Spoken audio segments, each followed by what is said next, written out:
In this episode, I lose a nut, I find a nut, and I eat a nut.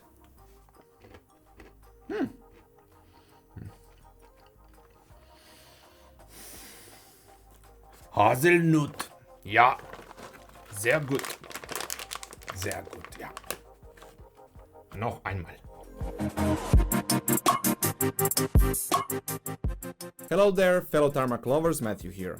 I finally had a chance to try out one of the Trak Racer's top flagship models of their sim racing rig, the TR160. This is the real deal, space-demanding, hard-mounted, black-coated piece of precise engineering, and amongst all, our monument of wisely and well-spent money, no matter what everyone else says about it. If we all repeat this multiple times using our inner voice, it has to be true. It must, no?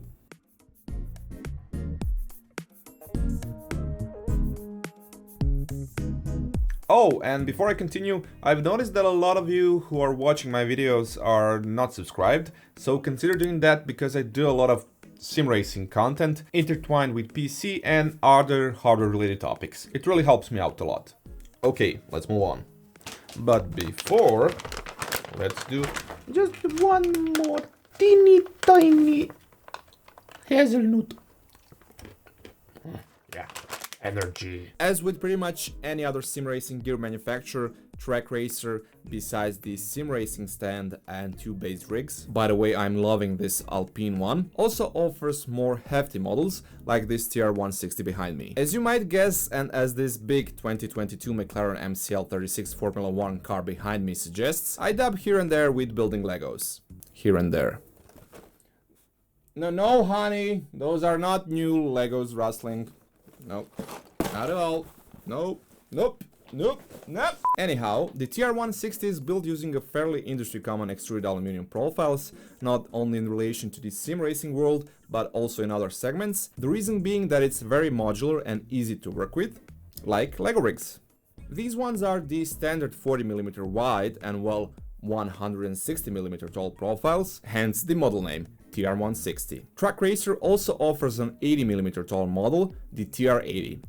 You may ask, what's the difference between these two models? Well, the thicker, taller one improves the rigidity and massiveness of the whole rig, so it doesn't move about. But you can go either way, it's not going to affect anything, especially if you're going with a low to mid torque for your wheelbase. Although there are some, let's say, skinnier rigs that have motion features, like for example this Next Level Racing combo. I'm cooking something up from them to come to this channel, so be sure to subscribe for that one. As I mentioned, building it up was pretty straightforward. It takes a couple of hours more or less, depending on your setup and space, and of course, past experience. Other than that, it's basically the same components-wise compared to any other extruded aluminum rigs out there, using L brackets, sliding T-nuts and screws, and that's pretty much it. Once I've put everything together, it basically felt like I'm already at home, as the P1X rig, which I'm currently rocking, is very close to it design-wise.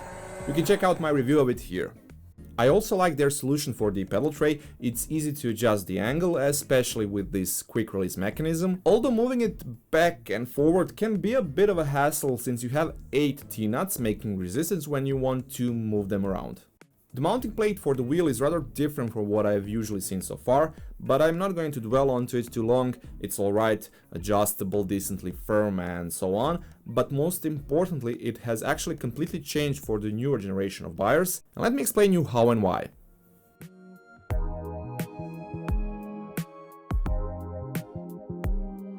So, as it's been a while since this rig came in, some of you with a keen eye might have noticed that this is not the currently ongoing MK4 version of the TR160, but rather its predecessor.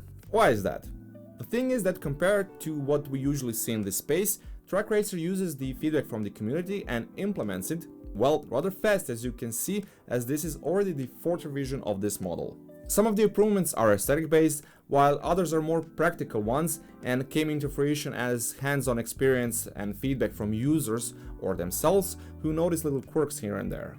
For example, they've completely ditched this type of wheel mounting bracket solution, as they've probably realized they can get more variety mileage by using a separate bracket style that is designed around a few standardized mounting patterns, like the front or bottom wheel mounting position, where users can then just pick up which is the best for their setup, or they can go with something a bit more versatile like this solution shown here.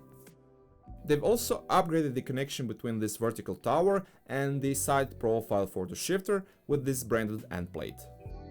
The seat bracket and mounting system is also modified, so it offers better clearance when installing it and more angle choices, as well as shorten the seat mounting position using a different length of profiles, so it leaves you with more space and overall makes the rig more compact. By the way, this is their GT seat, and they also have a rally one in different colors. Anyhow, there's a bunch of different little tweaks which gives us users a lot of signals that they are constantly listening to us, and that's something that makes a clear line between them and competition, especially if it's backed up with a good customer support.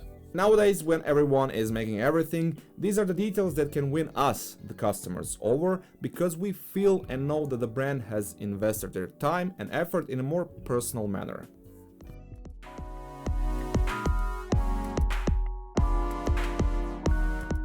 You're probably asking yourself, why should you go for something like this when we have alternatives like the GT Omegas Prime or SimLabs P1X? Funnily enough, all three have leveled off in price when you look at their stock configuration without the seat and with the regular flat mounting crossplate for the wheelbase, so the purchasing decision boils down to nuances. If I was presented with a choice based on what I saw, I would probably go for this one, especially in the MK4 variant, as it has a bunch of different upgrades within its series, even more so if you compare it to others on the market. One thing I would like to see though is a bit sturdier pedal plate, but for that you also have different mounting solutions which you can opt in to get right away, so yeah, that's also solved in a way. Of course, you're the one making the final decision, so be sure to take everything into account that makes sense for your use case scenario and budget.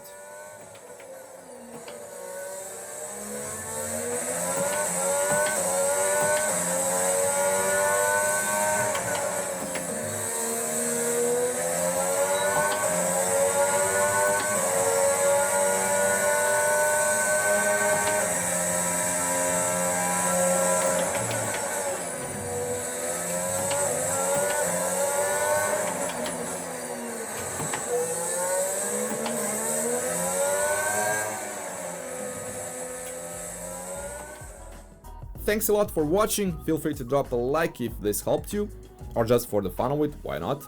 And be sure to subscribe because I have plenty of more content in line, first being Moz's new R16 direct drive wheel. And until then, I'll catch you in the next one.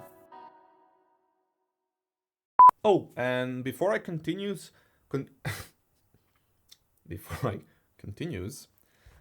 with my English classes,